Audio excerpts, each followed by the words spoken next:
achievements. To help set the stage following an overview by the Senior Vice President of the bank, there will be a Davos-style panel discussion which will provide all of our vice presidents, or most of them, with an opportunity to provide a synopsis of their stewardship. The composite picture that they do provide is designed to provide you with a very keen sense of the bank's many accomplishments over the previous year. With that being said, and given the limitations of time, please join me in welcoming to the podium the Senior Vice President of the African Development Bank Group, the one, the only, Swazi Shabalala, as she comes to provide a short opening speech. I know it's still very early in the morning, but I think we can do better. There we go. And I must say, you look wonderful, Ms. Shabalala. He's such a charmer. Good morning, honorable governors, President Adesina, distinguished ladies and gentlemen and colleagues.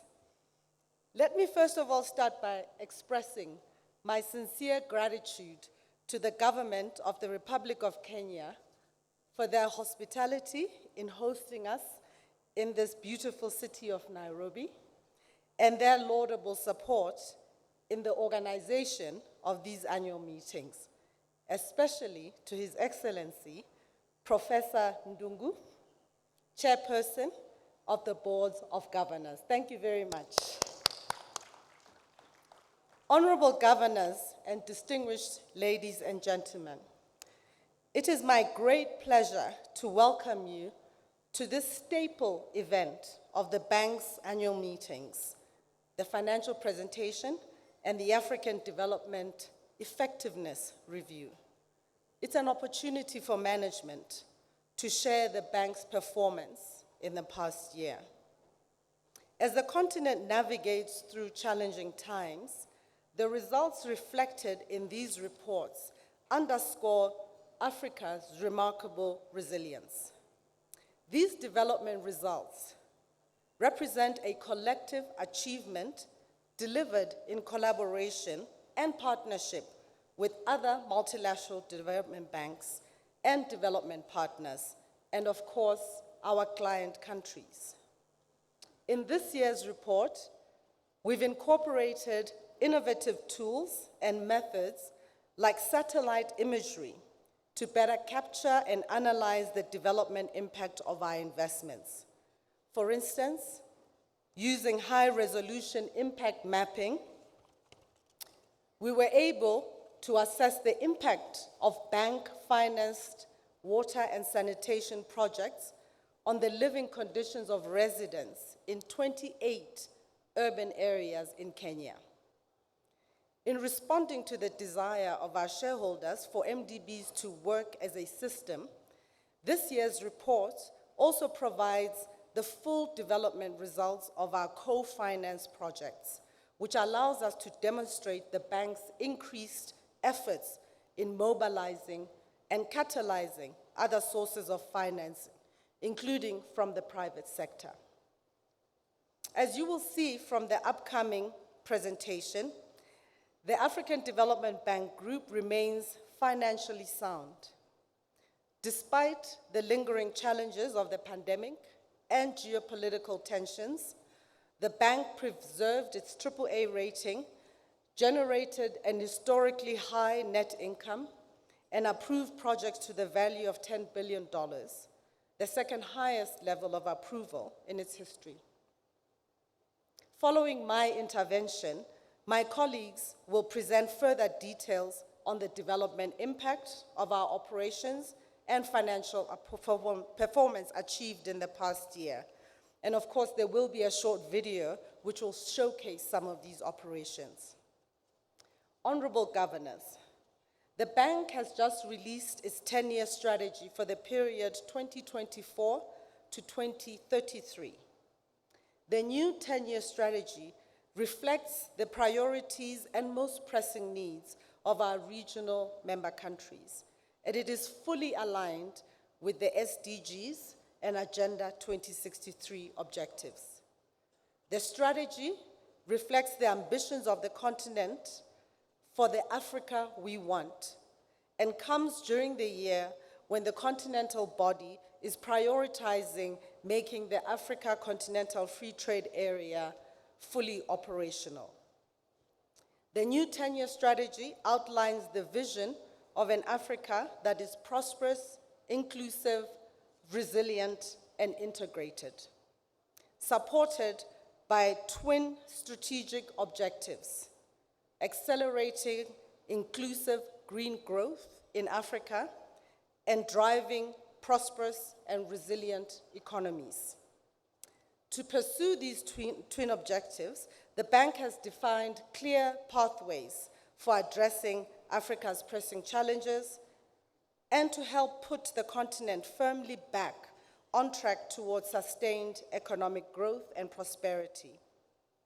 The High Five operational priorities will continue to shape the implementation of the strategy as they continue to be aligned with the objectives of Agenda 2063 and the SDGs. The implementation of these priorities will be underpinned by the cross-cutting priorities which promote gender equality, investments in young people, responding to climate change, building resilience to shocks, conflicts, and fragility, and of course, strengthening economic governance. The strategy outlines the bank's response to the complex threats facing Africa and to the global and regional challenges, answering the call by the G20 for MDBs to reform to become better, bigger, and more efficient. The new strategy is clear about the need to scale up, individually and in partnership, in order to massify impact, to accelerate delivery, to address global and regional challenges, so that we can help Africa achieve its development objectives sustainably. In this regard, the bank will continue to adapt its operational model, simplify its business processes, and further collaborate with other MDBs to promote mutual reliance in areas such as procurement, diagnostic tools, and social and environmental safeguards. For instance, the bank is making progress in discussions with the World Bank towards mutual reliance, but more importantly, in pursuing joint programming in areas such as increasing access to electricity. The bank will also support member countries or regional member countries in establishing appropriate platforms for better coordination at country level. The bank is recognized for its leadership in financial innovations, implementing many of the recommendations of the G20 Capital Adequacy Framework.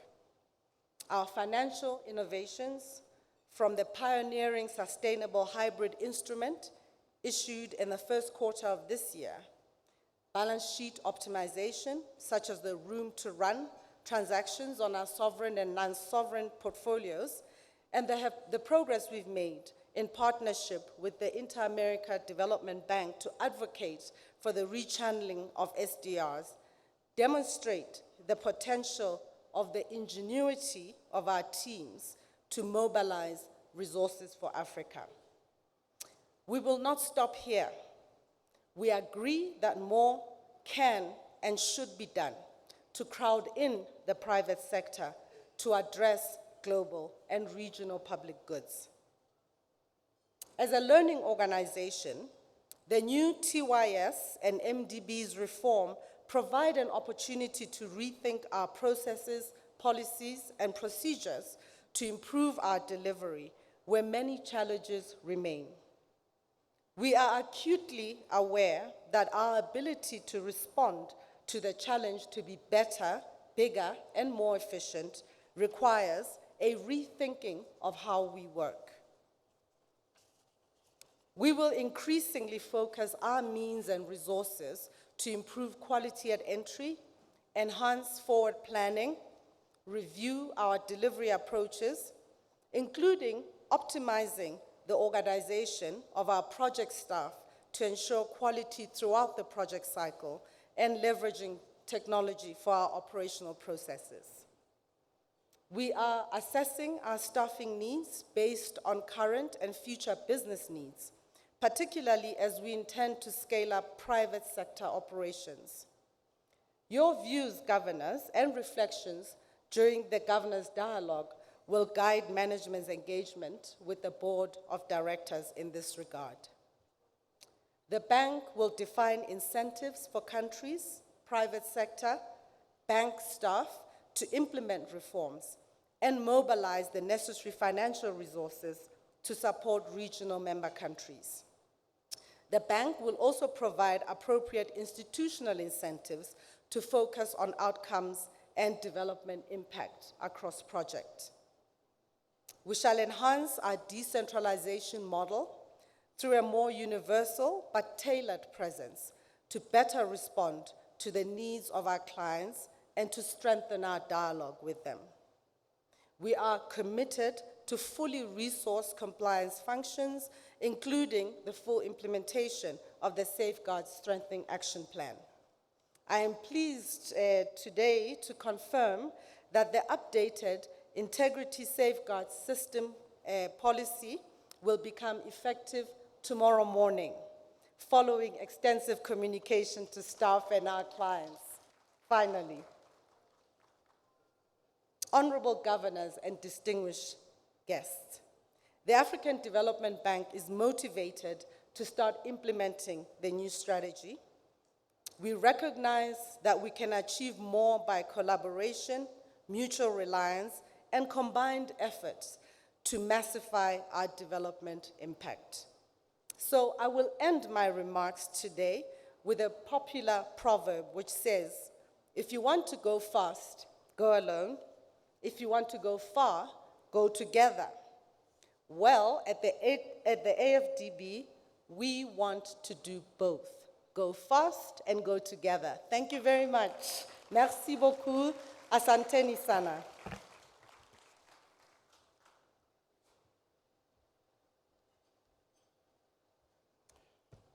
Well, as the saying goes, the taste of the pudding is always in the eating. And following that very compelling but succinct overview by Senior Vice President Swazi Shabalala, kindly turn your attention to the screens for a short Annual Development Effectiveness Report video presentation.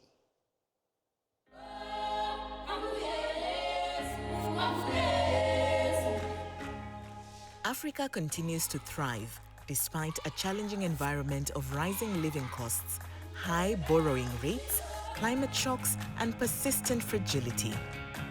It is a continent of resilience and progress. For 60 years, the African Development Bank Group has been a beacon of hope and socio-economic progress, standing shoulder to shoulder with all African countries to overcome today's challenges and build a strong foundation for a brighter and prosperous future. In 2023, the bank continued to deliver impactful and far-reaching results in collaboration with its partners across the high 5 priorities. From bringing electricity to 2.4 million people, supporting the establishment of 34,000 agribusinesses, to improving sanitation services for 8 million people, the bank's work and projects are transforming lives across the continent. Infrastructure development remains the cornerstone of the bank's priorities, with over $44 billion invested in the past 7 years.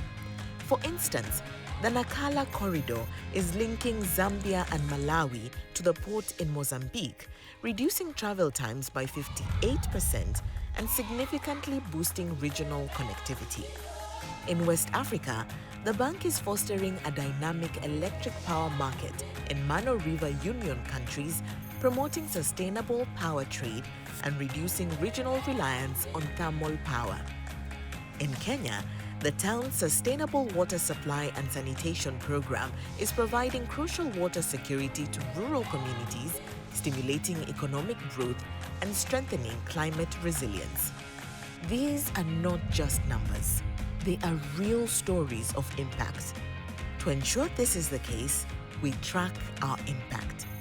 In the past 8 years, this project has helped over 2 million individuals gain access to improved drinking water, leading to remarkable social progress such as the 61% increase in youth employment in Chogoria in eastern Kenya. As we celebrate our 60th anniversary, we reflect on our journey.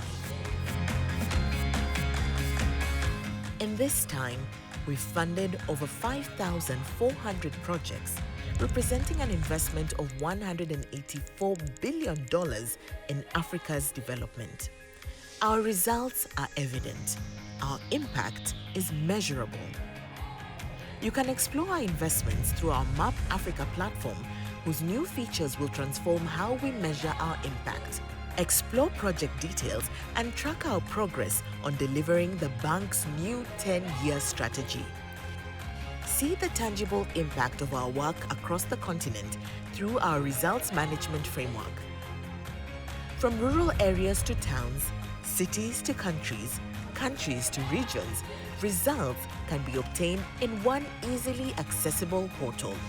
For more, dive into this year's annual Development Effectiveness Review or visit Map Africa to see how, together, we are shaping Africa's future, a future that is inclusive, resilient, integrated, and prosperous. The African Development Bank, Africa's Solutions Bank, making a difference.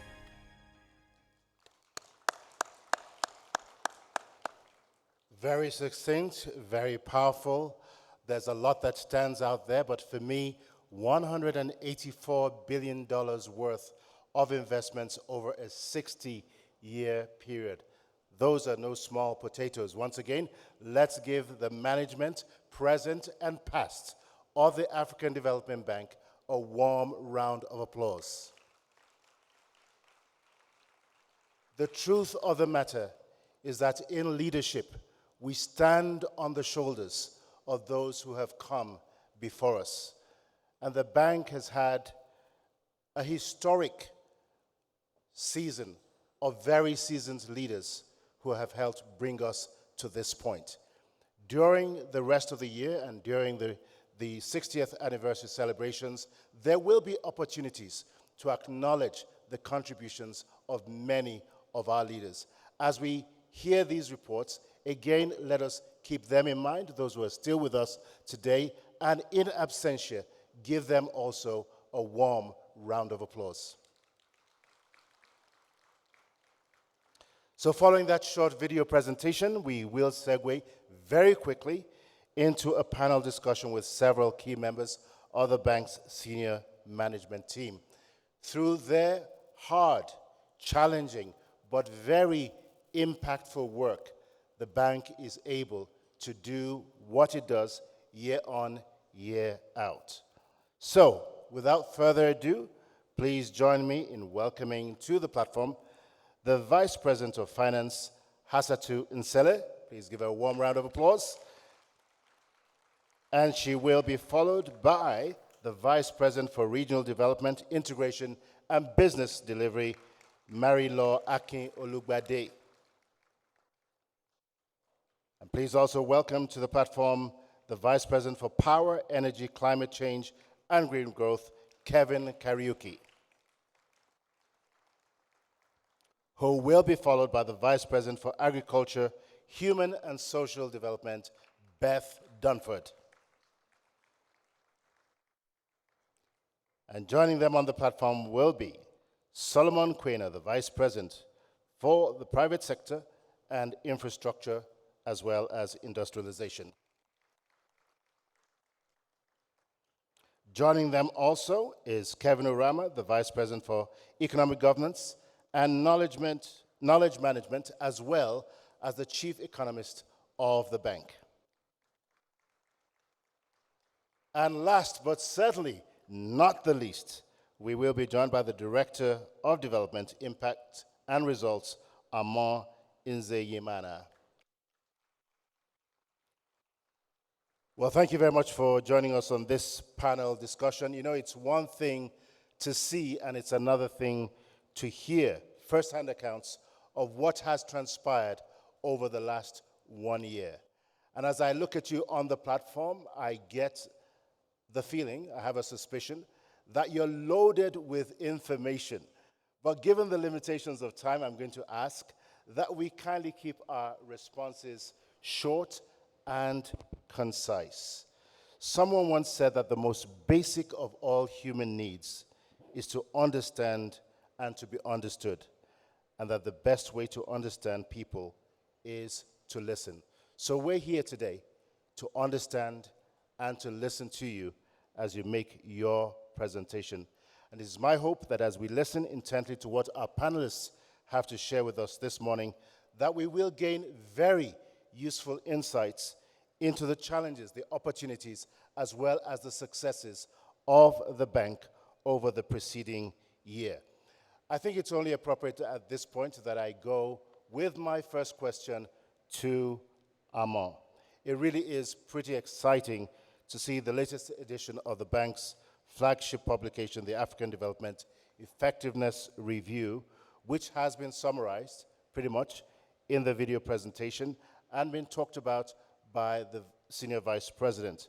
So I'm certain that along with many members of our audience today, myself included, there is a curiosity about how the bank measures success, the success of its interventions. So my question to you, Armand, is, as far as the bank is concerned, what does success really look like? Thank you. Thank you very much, Victor. So indeed, we are very pleased to use the opportunity of the annual meetings to share with shareholders, partners, key stakeholders, the progress that the bank is making in supporting the continent's development efforts. So going back to your question, Victor, how do we measure success? So the success at the African Development Bank is measured through the use of our results management framework, and we've mentioned it in the presentation, in the short video you've just seen. So this is an important corporate tool that assesses the bank's contribution to Africa's development priorities. This important tool was, in fact, recently recognized by the Center for Global Development as a model for other MDBs for its effectiveness in measuring and reporting on development results. So we're very pleased by this recognition by the Center for Global Development. So let me clarify, what do we mean by development results? Our role, as you all know, as a trusted partner of African governments and the private sector, is to engage in policy dialogue, to provide knowledge, capacity building, technical assistance, institutional support. But our core business is really about financing high-quality investments. These investments result in tangible output, such as the number of kilometers of roads that are built, megawatts of electricity generated, number of youth training or skills enhancement programs that are delivered. But the true measure of success for the African Development Bank is the impact that these investments are provided to communities and businesses across the continent.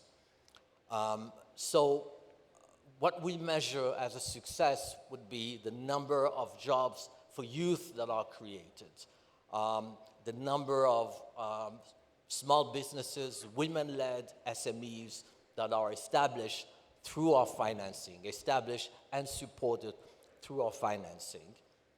The volume of trade flows increase as a result of infrastructure development financed by the African Development Bank and partners. This is really the true measure of development results of success for the African Development Bank. And I can see that Victor is signaling that my time is up, but let me perhaps just illustrate this point by one specific example, and then I'll stop here. You will recall during the opening ceremonies yesterday, His Excellency President Ruto, and in fact President Adesina as well, made several references to the last mile connectivity project in Kenya. So this important project basically was designed to, and I'm sure VP Kariuki, who's been leading the team working on this one, might come back to this. So I hope I'm not pulling the carpet under your feet. But just to demonstrate what we mean by development results, so this is a project designed to connect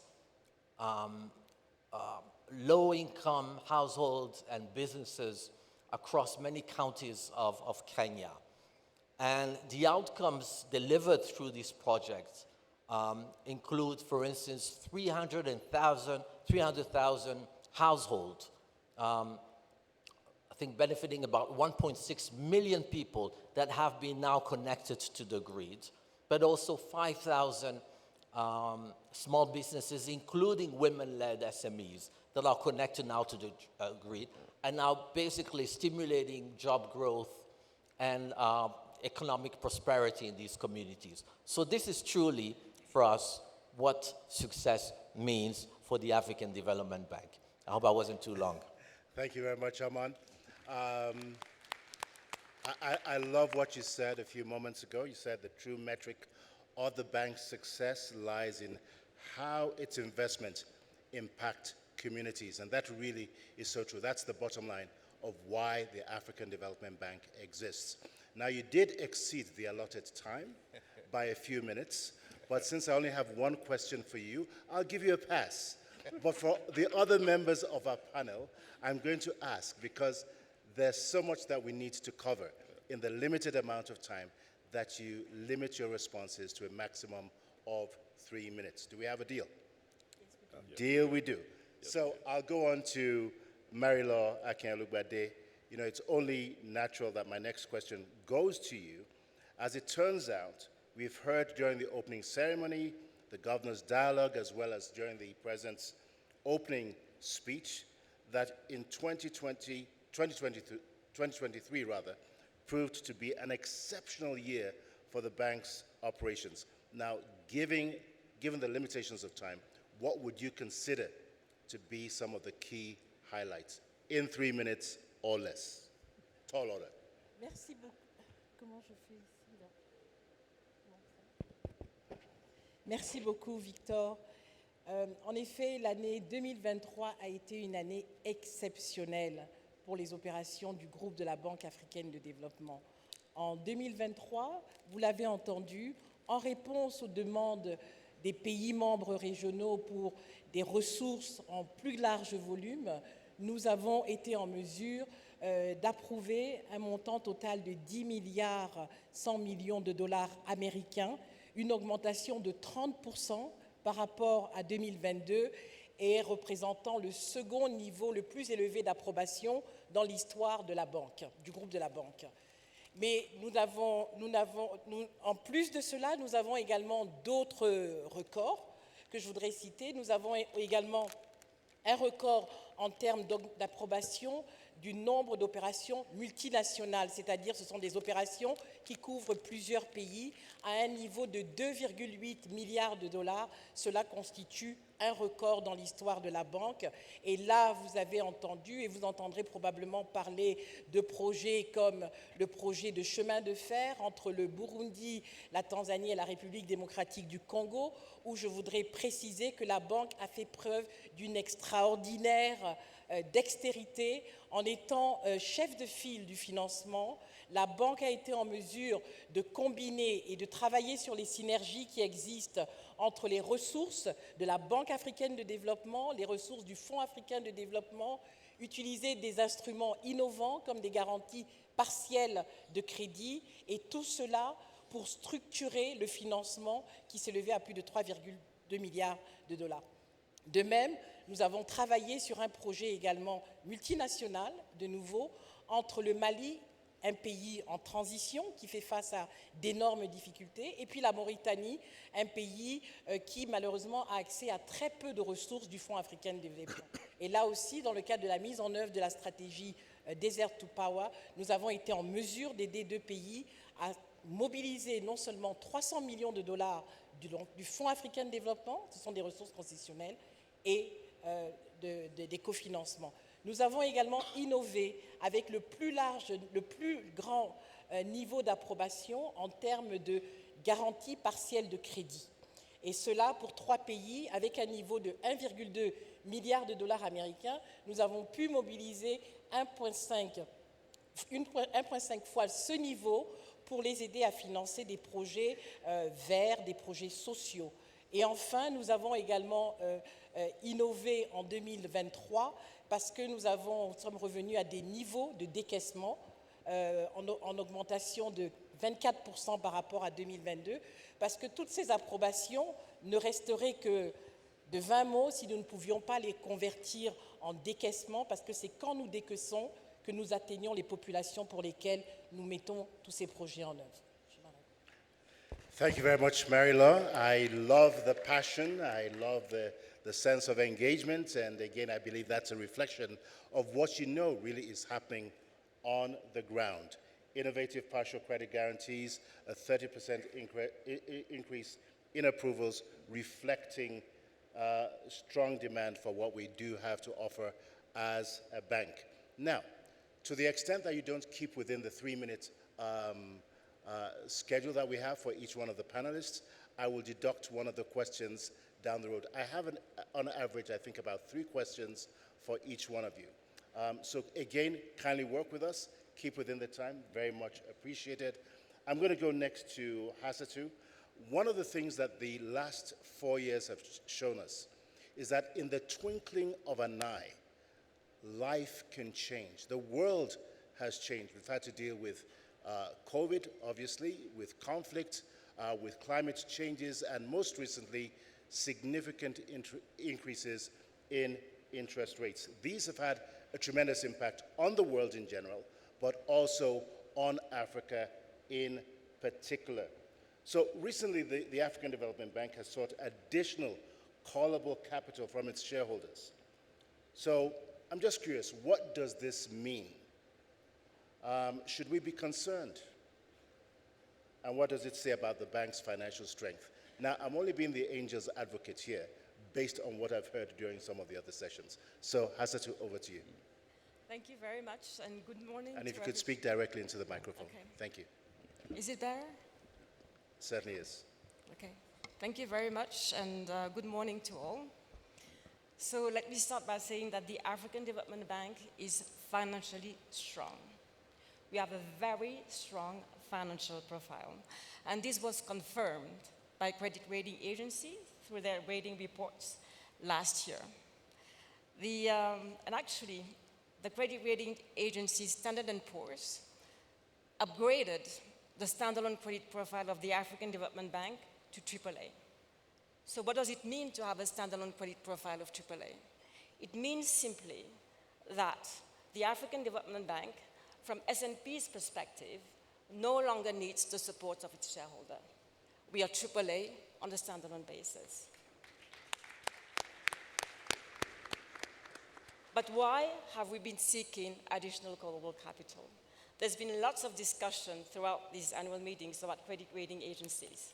Fitch, in particular, has an approach which is different from the others and which requires that we have substantial amount of AAA callable capital.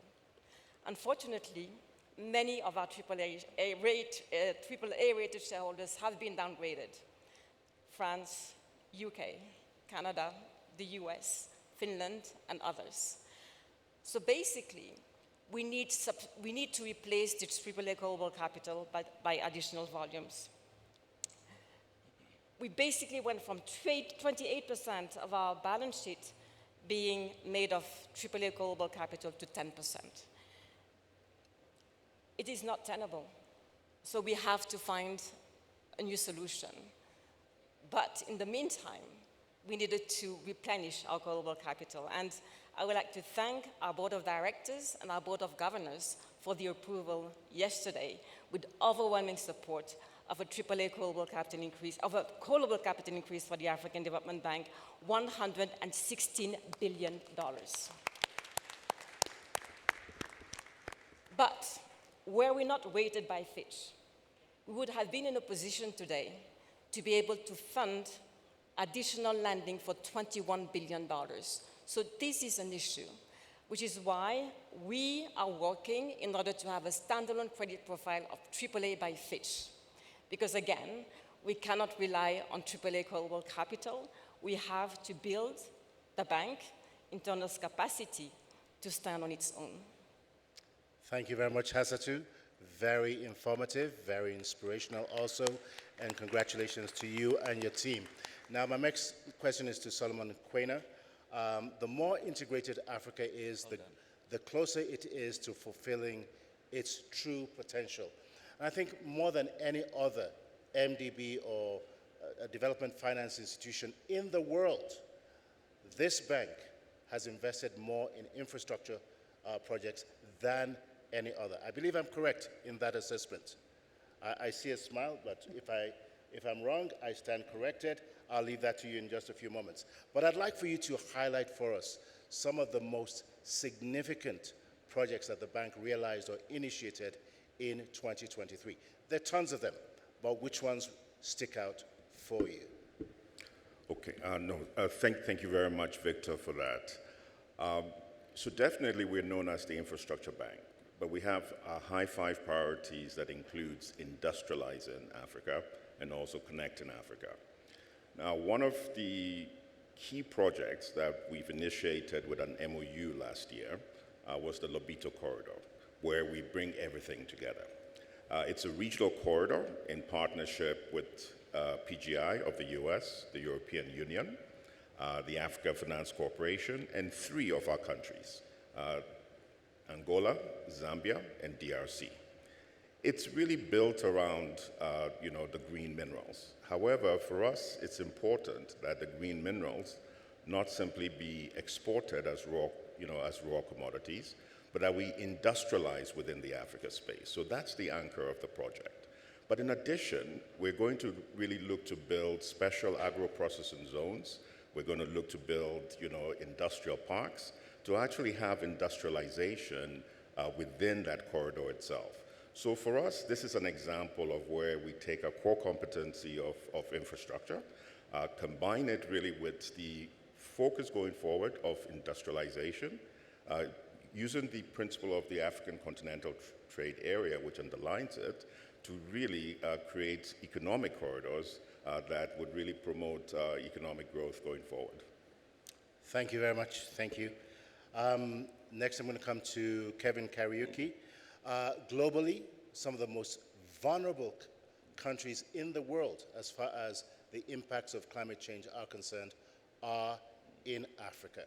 Now, to compound matters, making them really worse, is that they have very limited access to capital. So my question to you is, what is the bank doing to help provide these countries with much needed finance to deal with the impacts of climate change? Thank you very much, Victor, for the question. But allow me to first contextualize Africa's climate change as well as climate finance, because this relates to the question that you've raised. According to the Global Center on Adaptation, Africa's climate change is locked in for the next 20 years. At the same time, the World Meteorological Organization indicates that Africa is warming 50% faster than anywhere else in the world. What this means is that Africa will continue to experience the increasingly frequent and severe impacts of climate change. Last year, we had Cyclone Freddy land twice in a month in Southern Africa.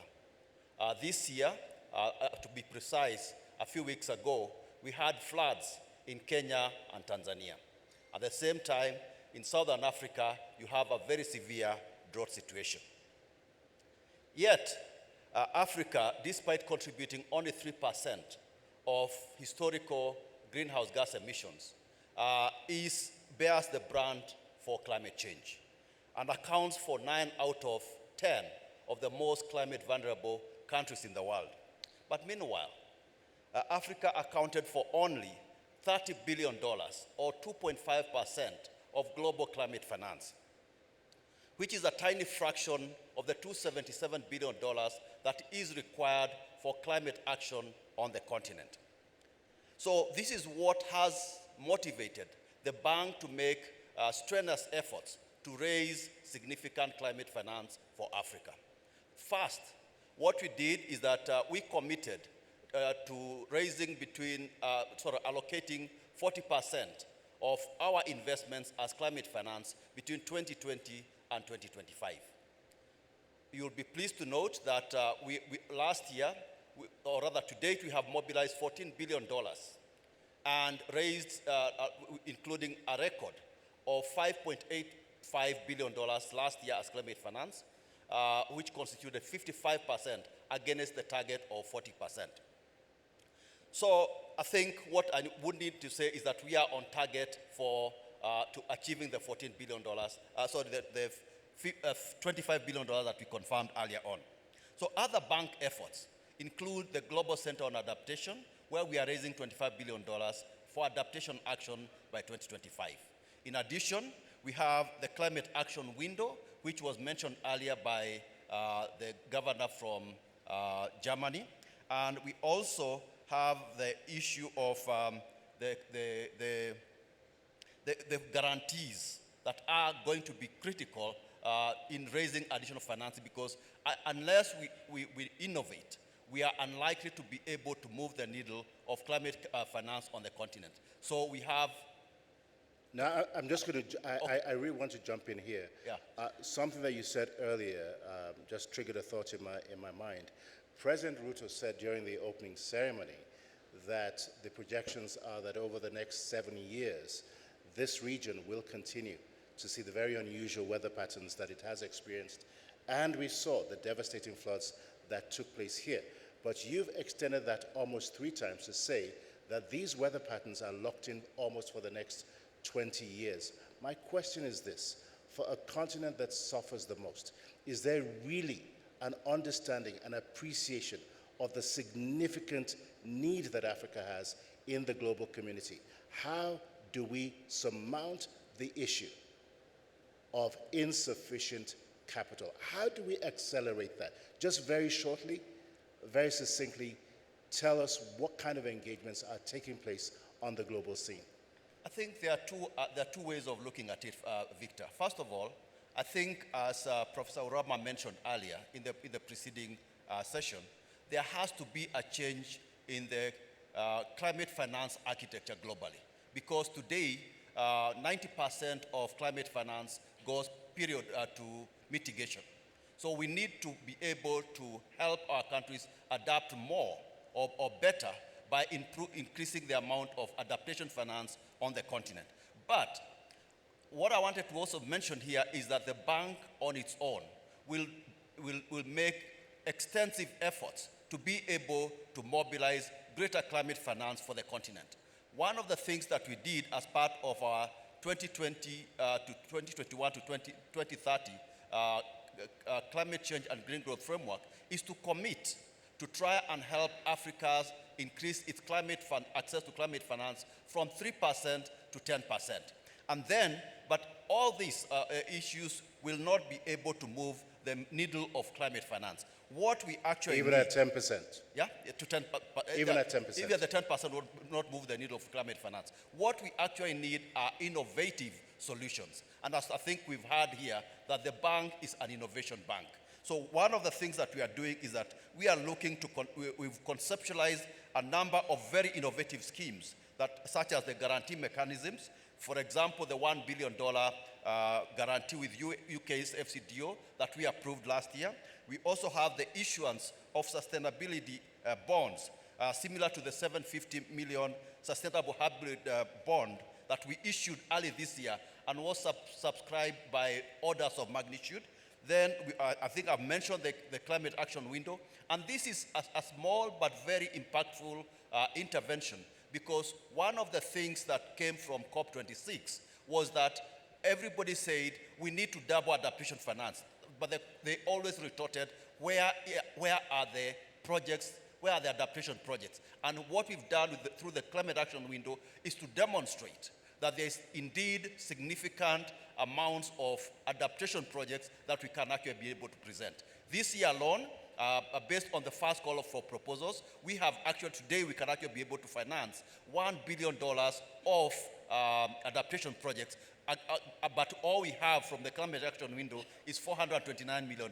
So I think, and the last one, I would be remiss if I didn't mention this, I think the most impactful way of raising significant climate finance will be through the rechanneling of SDRs. I think that is what is going to be a game changer, translating the billions maybe to the trillions. Let me stop there, Victor. Thank you. Thank you very much. Thank you very much, Kevin. Thank you. Exciting developments. I'm going to come next to Beth Dunford. Over the last few years, we've seen the impact of Russia's war in Ukraine, and the war shows really no sign of abating. This is a region that Africa in particular has depended on for grains, for oils, for many years, and this obviously has affected food supplies, not just globally, but particularly for us on the continent. Now, to blunt the effect of this, the African Development Bank launched an African Emergency Food Production Facility 2 years ago. What's been happening since then? What kind of impact are we seeing, or have we seen, from the launch of that particular facility? Great. Thank you very much, Victor. And indeed, when a war thousands of miles away really, throws Africa into distress, increases levels of food security, it was really a call to action moment to help us realize how dependent Africa is on importation just to meet basic needs. And so the African Emergency Food Production Facility, $1.5 billion food production facility, was really an immediate call to action to say, quickly Africans can produce more food themselves if given the right tools to do so. So again, with record speed, the $1.5 billion facility, we sprung it into action. We approved a record 37 operations in just 3 months after the approval of the facility. It was a lot of work by many people in this room for sure. And although there are still 2 seasons left in the African Emergency Food Production Facility, we've seen impressive results. And again, this facility came at a time when our Technologies for African Agricultural Transformation program, which is really our platform to deliver improved climate-adapted seeds to farmers at scale, was up and running and had proven successes. And so this emergency facility was a way to take that at scale to reach millions of farmers.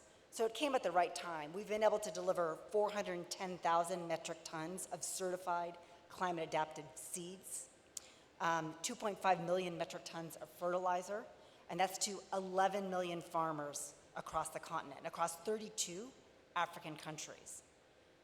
Importantly, this emergency assistance has resulted in the increase of agricultural production, this boost of 34 million metric tons, valued at $13 billion. That's tremendous impact very quickly to really scale up food production on the continent of Africa. So importantly, to really increase, well, Swazi was going to clap. I think we need to clap for that. It was a tremendous achievement.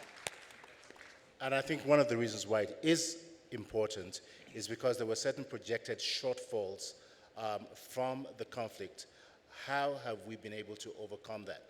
Were we able to meet or exceed that anticipated shortfall?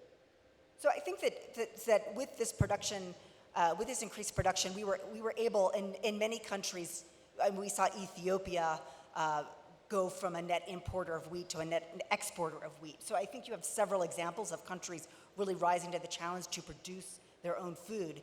And what we're really looking to do is take the success of that dramatic increase in production over those couple of years and really bring out the sustainability of this effort.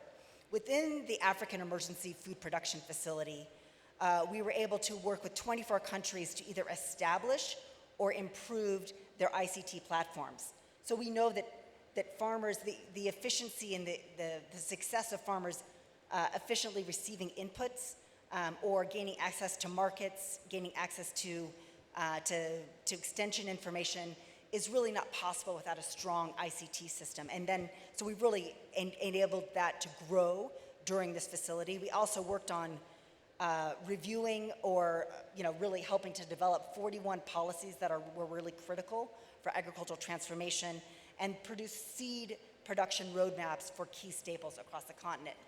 The sustainability of the African Emergency Food Production Facility, I think, really came to fore in the Dakar 2 Summit, where President Adesina, co-hosting with the government of Dakar, brought together 34 heads of state and government, which came together to develop country food and agricultural delivery compacts that set out targeted and costed plans to invest in agricultural transformation in each country. And with these targeted action plans, we've been able to support an investment in these plans. In 2023, we invested as a bank $740 million. And this year, as we're ramping up our support to these compacts, we're on track to deliver $2.9 billion in assistance to support the development of these compacts. And importantly, just as we're looking at the sort of leadership and importance of that to drive this effort forward, 8 of these countries have established presidential delivery councils at the head of state level to really drive investment, resources, human resources, institutional resources, financial resources across governments towards this important effort. Thank you. Thank you very much, Beth. Again, very exciting developments. I'm going to tell on your colleagues here on the panel. They kept on looking at me, trying to signal that you've exceeded your 3 minutes. But I was glad. I went too far, too long. Too much to talk about. I was glad to go along with you because these indeed are significant developments. So thank you very, very much for that. So I'm going to come next to Kevin Urama. Just curious, domestic resource mobilization and public finance management are really critical for debt management and also for transforming African economies. Critical, really, really important.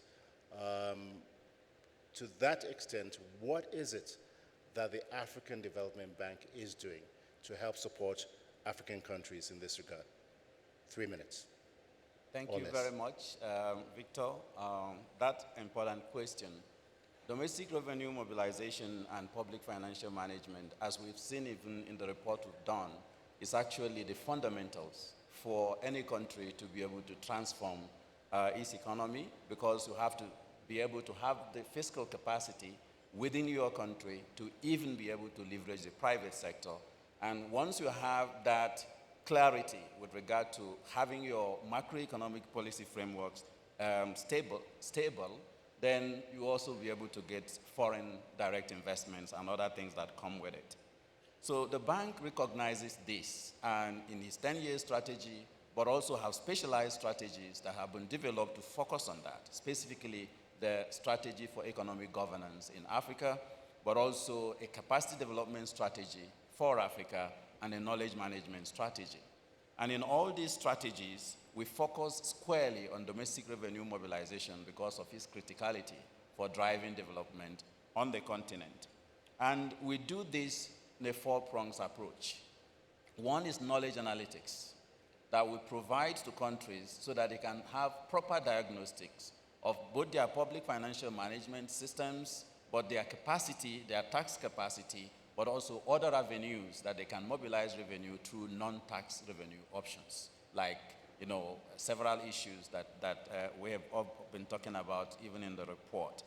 And such reports like the one we launched today We also, in addition to the African Economic Outlook Report, we also develop a regional economic outlook report and a national report we call country-focused reports to deep dive on each of these countries because there's a heterogeneity in different countries, as we have already talked about.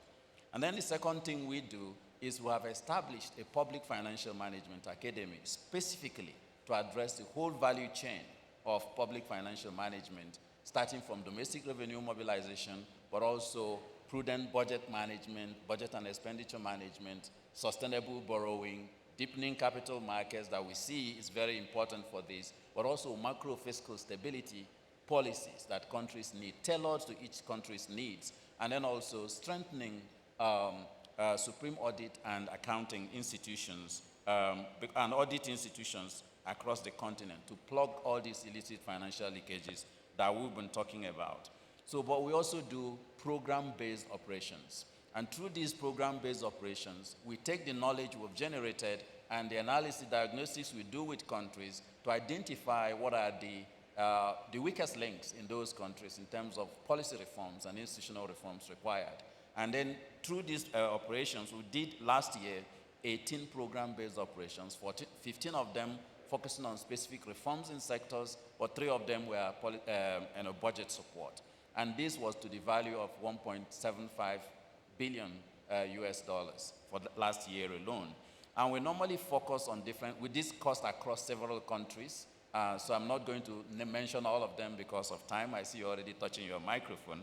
And so another thing we do is policy dialogue, having really speaking truth to power. That's how I would call it, because of the respect and the trust that the African Development Bank Group has. We have the opportunity to really have tough discussions with countries on things that needs to be done in order to improve their domestic revenue mobilization. Let me just ask you this question here. I mean, this is all fantastic.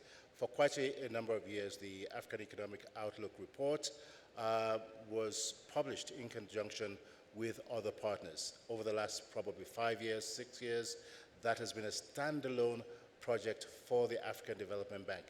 How much of a global reference point has that become for your complex and for the bank? Thank you, Victor. In this case, I really want to commend my team that have been working with me on this report, and also the previous leaders of the economic complex, but more specifically, President Adesina. A lot of what you see in the economic outlook reports we do, he reads them letter by letter, every comma and every footstop. And you can understand when he gives his opening remarks, because he has very clear passion that knowledge that is embedded in local realities is the basis for development. We cannot fly a plane with one wing. So we cannot just continue to fund infrastructure development without thinking about the knowledge that have to drive the development going forward. The specific question you ask, how influential has the economic outlook report become? I have a very busy life with my teams. It's immediately after every lunch, speaking to the media, but also several invitations by our development partners. This particular one, thanks to the executive director from Japan, Japan has already booked for us to come and present that to them. And the one of last year, thanks to E.D. Knudsen that is here, we also went to all the 5 Nordic countries to present this to high-level policymakers to shape their strategies on Africa. So those reports help in several ways. For African countries, what we need to do domestically in order to improve our macroeconomic framework, but for our partners, what they need to do to help Africa, but also the opportunities that are there for investments, both from the private and public sectors. Thank you very much. Please give our panelists a round of applause. One of the things that I think really has come out of everything that you've heard here really is the passion with which they communicate the work that they're involved in. And that just simply tells me that what you do is not just a job, it's a passion. It really is, and it comes out very, very clearly. I'm going to jump over to Hasatu for my next question. You've mentioned, and we've heard quite a bit here at the annual meetings, that the bank's financial performance in 2023 has been pretty strong. Yes. How important is financial performance for an institution like the African Development Bank? Thank you. Thank you for asking this question. So yes, we had a stellar performance in 2023, $536 million in net income before distribution, $472 million for allocable income, the highest ever for this institution. And income generation is important for various reasons. First, it allows us to reinvest into the bank a portion of that income, which is going to be used to fund additional projects. So it reinforces the bank's capital base in order to allow it to do more. Second, a portion of that income is allocated to key continent-wide initiatives. So we do make contributions, grant contributions, donate to the African Development Fund. We've been able to seed institutions like Africa 50. We are also supporting our countries when they have catastrophes and disasters. For example, last year in Morocco, we've supported in case of flooding, in cases of locust invasion. We also fund project preparation facilities, which are key and a catalyst for allowing us to do transformative projects. But very important as well is the fact that the income that we generate from private sector investment, from our treasury portfolio, is exactly what allows us to offer to our sovereign clients prices at subsidized cost. So we don't make profit on our loans to our sovereigns. We give them a AAA cost, thanks to our credit rating, and we allocate a small portion of our cost. So that has to be subsidized, which is why we need the income from the private sector and the treasury investment. And another thing that I want to talk about is that our income also has allowed us to fund the Africa Legal Support Facility. And I'm sure that the audience knows how important and critical that facility has been. So let me stop here. Thank you very much, Hasitu. Well, I think that's a natural segue to Mary-Laure. The bank does have a 10-year strategy, and Kevin alluded to that earlier. But given the bank's great financial performance in 2023, if I was a member country here, I would have heightened expectations of what it is that the bank can do for me as a country. So how does the bank intend to respond in terms of better operational efficiency and faster and more responsive delivery to our member countries, particularly given the resources that we have available? Thank you very much, Victor. And indeed, our countries are asking us, our clients, our shareholders are asking us to be a better institution. They would like us to be, yes, able to provide financing at scale. And I think Asatu has said it already, with formidable capacity to innovate in the way we raise funds, and we sweat the balance sheet of the bank. But our shareholders and our clients also expect us to be more nimble, agile, to continue to be innovative, to continue to be extremely relevant to the issues as they occur. And this is what we heard from Beth. We were responsive when the food crisis hit. We were responsive when the pandemic hit. And we are really constantly innovating to really adapt.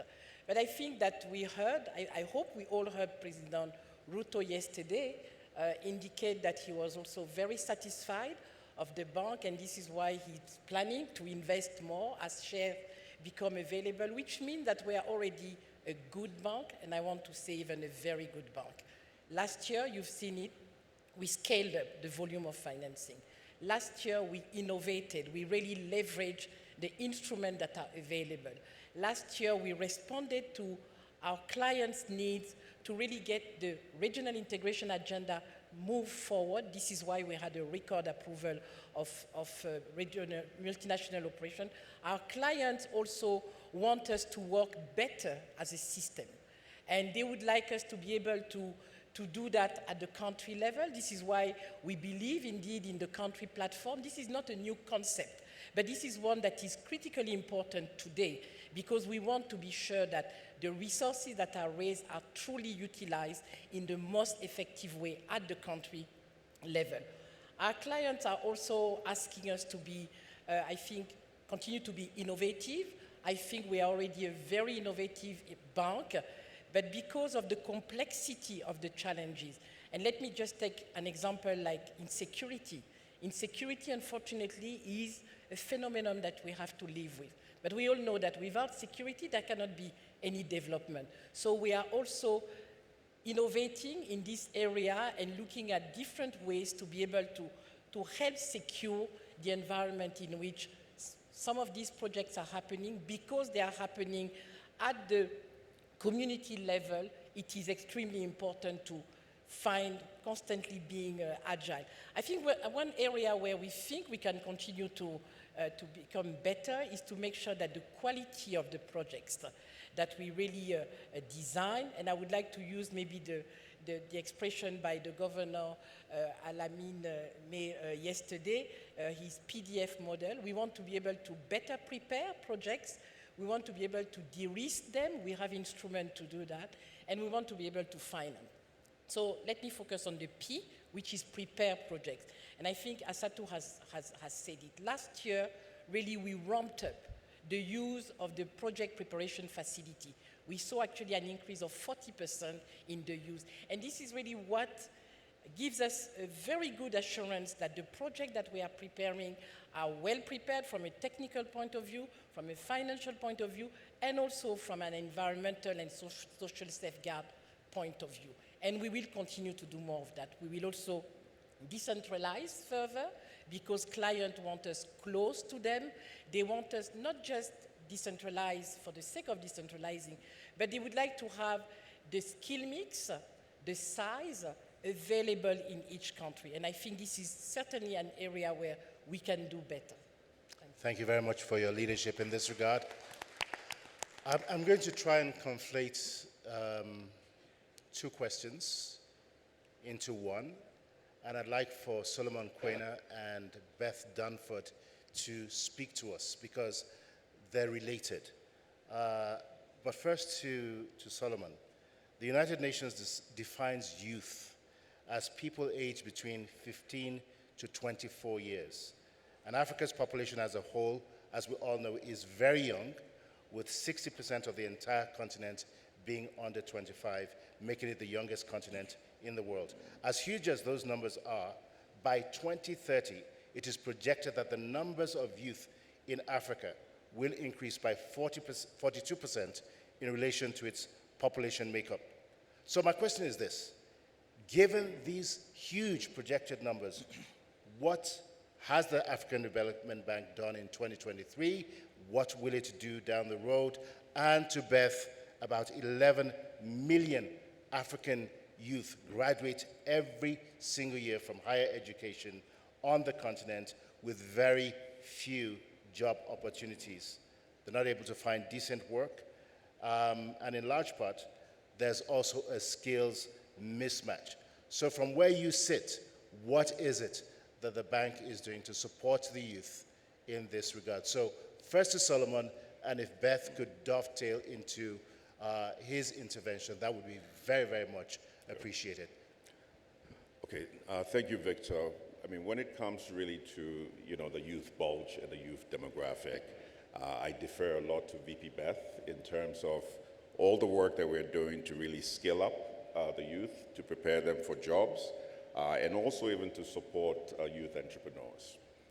However, in terms of innovation, one of the ways in which we have complemented what VP Beth's, Human Capital Department is working on is an innovation that we call the Youth Entrepreneurship Investment Bank.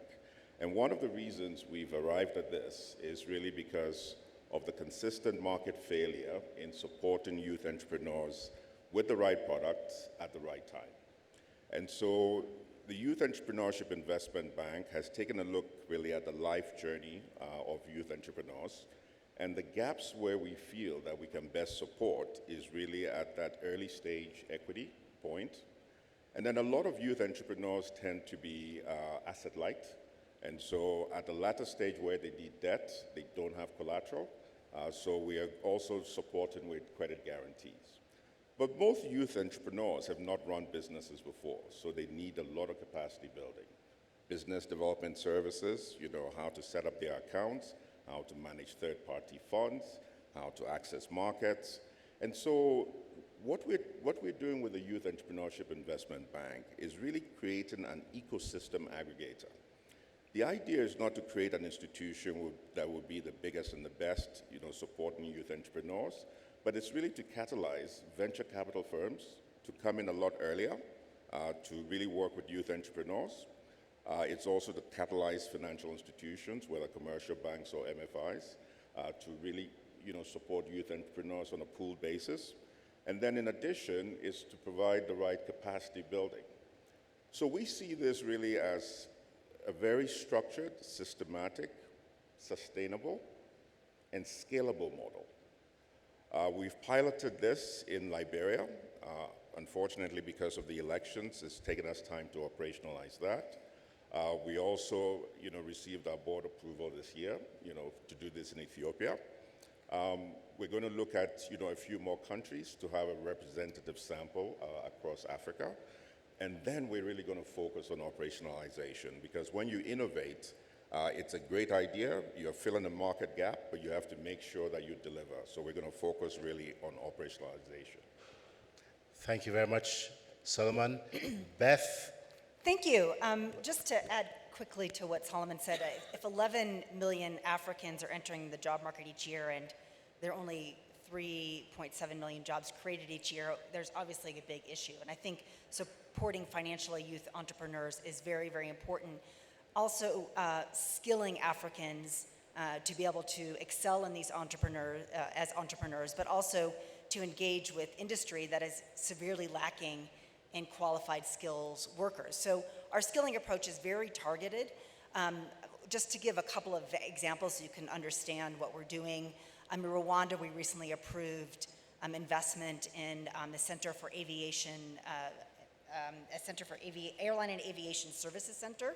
And this is really focusing on training pilots, training air traffic controllers, training mechanics that can really help Rwanda scale up its investments to become a regional or continental hub for the airline industry in Kigali. So I think these are the types of targeted investments that we're working on these days.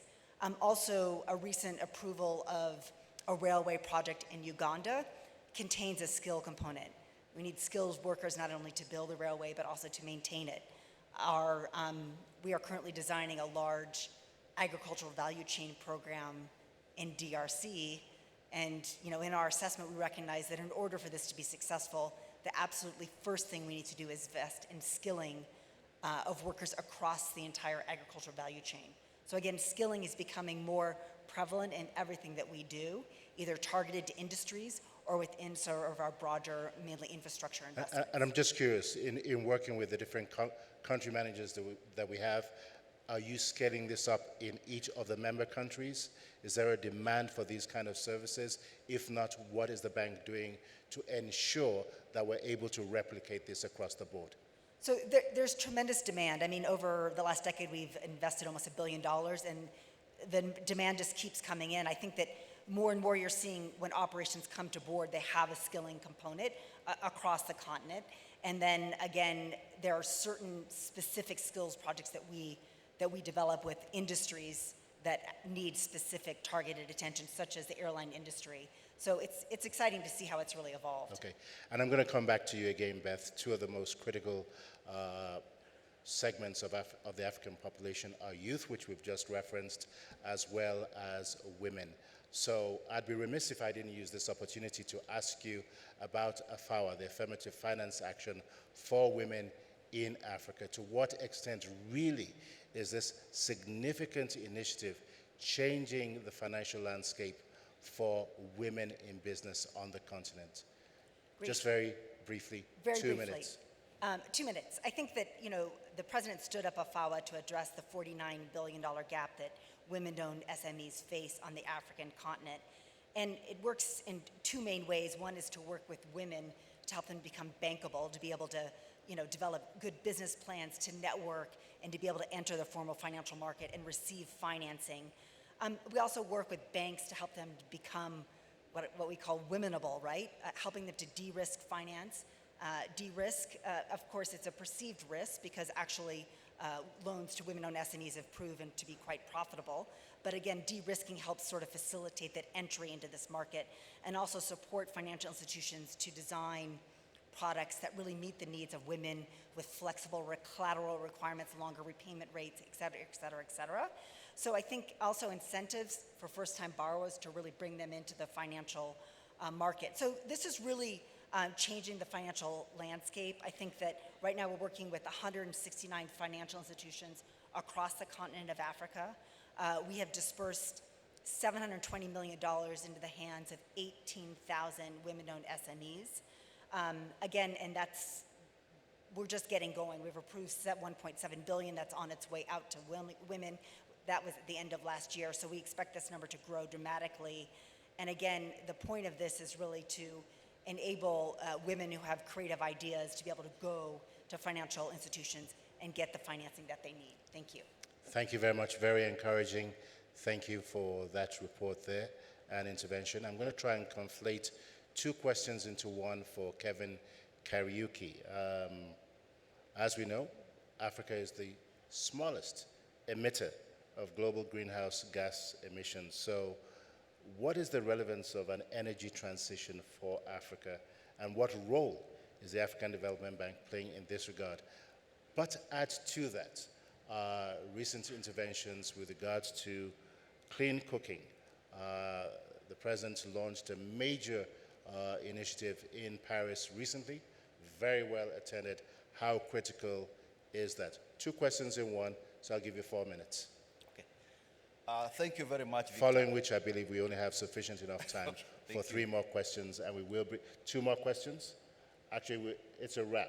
Okay, so the word from the Senior Vice President is that after this, we'll give Hassatu Nsele the final word.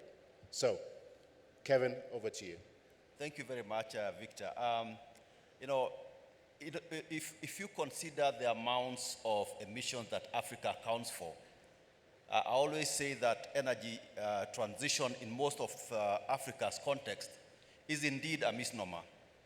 And it should be all about embedding low carbon development trajectory while providing electricity access to the 600 million people without that access. And here we would be leveraging on our abundant renewable energy sources, including 60% of the world's best solar resources that remain largely untapped. And hence, African countries call for almost quintupling of the renewable energy capacity to 300 gigawatts by 2030 at the African Climate Summit last year in this very room, which is greater ambition than the tripling that was called for at COP28. But to actualize this ambition, Africa must mobilize our tracked renewable energy investments at unprecedented scale and speed. And this is because, according to the International Energy Agency, we require almost $100 billion every year up to 2030 in order to meet our energy needs. But Africa only accounts for only 2% or $6 billion of renewable energy investments every year. So given this backdrop, what is the bank doing? So just very quickly. That's what I was coming to. And then what has happened is that the bank has had to double down on supporting renewables. And the first thing is that today, renewables account for 87% of our energy portfolio since 2016. We also have the $533 million Sustainable Energy Fund for Africa, or the SEFA, that was actually mentioned by a number of governors, has been mentioned by a number of governors throughout this week. And through SEFA, we hope to be able to leverage up to $15 billion to to provide another 10,000 megawatts of energy and provide electricity access to another 5 million customers. And indeed, let me just mention that last year, CEFA actually saved 2 very landmark transactions from unraveling amidst significant EPC price increases on account of the post-COVID supply chain disruptions and the issue of the conflict between Russia and Ukraine. So the bank is also implementing, this is very important to mention, the $20 billion Desert to Power that will generate almost 10,000 megawatts of solar power throughout the Sahel. And here I want to mention a project that VP Mariro mentioned, the 1,400 kilometer Mali-Mauritania interconnector, which will also embed about 100 megawatts of solar power. But in addition, and you've heard this many, many times this week, it's been a constant theme, you've heard of the Alliance for Green Infrastructure in Africa, which will generate almost sort of $10 billion of green investments throughout the country. But to go to your last question, Africa's energy transition will not be complete without addressing the issue of clean cooking. And why I say this is because we will be moving from using biomass, wood, and agricultural waste to clean cooking solutions. And just to tell you, the importance of this is that it is not just an energy transition solution. It is a health solution. It will save at least 600,000 lives every year. It will save for Africa at least 100,000 hectares, 100 million hectares every year. And most importantly, and unknown to many, it will cause a reduction of 900 gigatons of CO2 emissions. And just to contextualize, which is equal to half of all planes and half of all ships that ply the world today. So in 60 seconds or less, what was the outcome of the launch of the initiative in Paris? What's the major takeaway? The beauty about the bank, we've said we are always an innovative bank. For us, the journey did not start in Paris. At COP28, the bank president announced that we will be able, working with our countries, to mobilize $2 billion over 10 years for clean cooking solutions. And what this did, and I say this without any fear of contradiction because I discussed with the Norwegians, this catalyzed an additional $2.2 billion from international community on account of the seed we planted at COP28. Thank you. Thank you very much, Kevin. Indeed, a round of applause. And my very last question is to Hassatu. Repeatedly, we've heard the phrase, the bank is not only a solutions bank, but an innovation bank. And in 2023, we've heard about quite a number of innovations that the African development has led. These are global innovations. I didn't say regional, global. You're pushing the boundaries of financial innovation and showing us what is possible. This includes many firsts within the MDB space. So how important is innovation for the bank, and how does that play out for the continent? Thank you very much. So in 2 minutes or less. Yeah, I will do it. So the bank has really been at the forefront of innovation, and not because the G20 asked us to do it, because this is exactly what we needed in order to catalyze our impact and to accelerate development into the African continent. And we are very proud of the pride with which our stakeholders talk about our achievements. So these are, yes, MDB first, that have unlocked and will continue to unlock billions of dollars for the continent. Exposure exchange agreements, synthetic securitization, balance sheet optimization through hybrid capital, SDR channeling, the idea of hybrid capital to be used by a multilateral development bank. These are,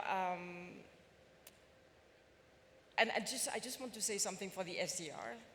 So it's really been a baobab approach. You've heard about the baobab approach.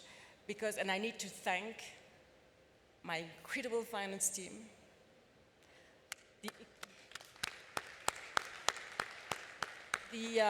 our ecosystem, our legal department, our risk departments, our operations departments, the board of directors,